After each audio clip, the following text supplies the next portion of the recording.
नमस्कार दोस्तों, स्वागत है आपका हमारे चैनल धर्मो रक्षिता रक्षिते में। आज हम आपको धन्ना जाट की कहानी सुनाएंगे।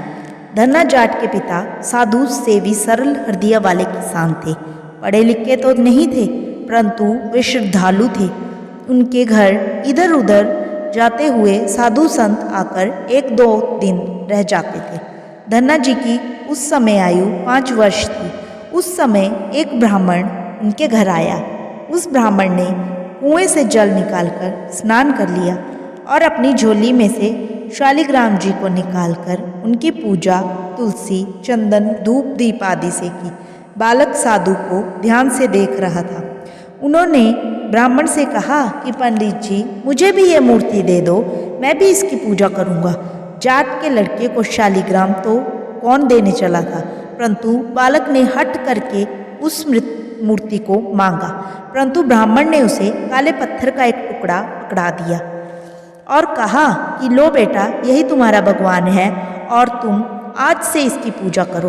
बालक ने खुशी से उस काले पत्थर के टुकड़े को पकड़ लिया और अपना भगवान मानकर उसकी पूजा करने लगा। सवेरे स्नान करके अपने भगवान को चंदन तिलक करता, परंतु उसके पास चंदन नहीं होता तो वह मिट्टी का तिलक करता। वृक्ष के हरे हरे पत्तों को चढ़ाता, क्योंकि उसके पास तुलसी के पत्ते नहीं थे। फूल चढ़ाता और कुछ तिनके जलाकर धूप कर देता और हाथ जोड़कर दंडवत प्रणाम करता और प्रेम से बैठ जाता। दोपहर में बालक की माँ ने बाजरे की रोटी खाने को दी। धन्ना भगत ने वो रोटियां भगवान के आगे रखकर आंख बंद कर ली। बीच बीच में ही आंख खोलकर वे देखता रहा कि भगवान रोटी खाते हैं या नहीं, परंतु जब भगवान ने रोटी नहीं खाई तब इन्होंने हाथ जोड़कर बहुत प्रार्थना की। इस पर भी भगवान को भोग लगाते ने देखकर उसे बहुत दुख हुआ। उसके मन में ये विचार आया कि भगवान उससे नाराज हो चुके हैं और वे मेरी चढ़ाई हुई रोटी नहीं खाते। भगवान भूखे रहें और मैं रोटी खा लूँ, ये नहीं हो सकता। ऐसा सोचकर धन्ना ने रोटियां जंगल में फेंक दी।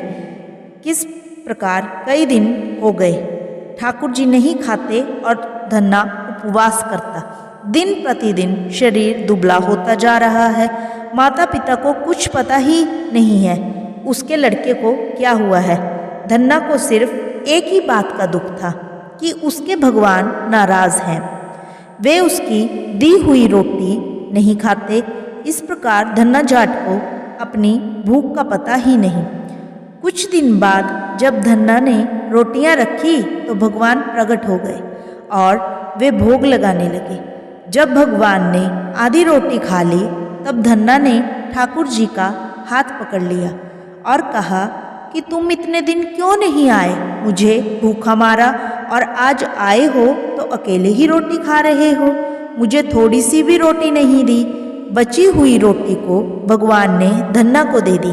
प्रेम के भूखे भगवान को धन्ना की रोटियों का स्वाद लग गया। अब वे नियमित रूप से धन्ना की रोटियों का नित्य भोग लगाने लगे। इस तरह से धन्ना जाट भगत बना, क्योंकि जिसको भगवान वासुदेव के दर्शन हो जाए वो साधारण मनुष्य कैसे रह सकता है। भगवान ने तो अपने भक्तों के मान बढ़ाने के लिए अपना आधा नाम ही भक्तों को दे दिया। आप देखिए, भगवान भग प्लस त, भगवान और भगत में पहले 2 नामों की समानता है। धन्ना जाट की कथा श्री भगवान में आस्था को और भी गहरी करती है। क्या आपको भी धन्ना जाट की कथा ने दिल को छुआ?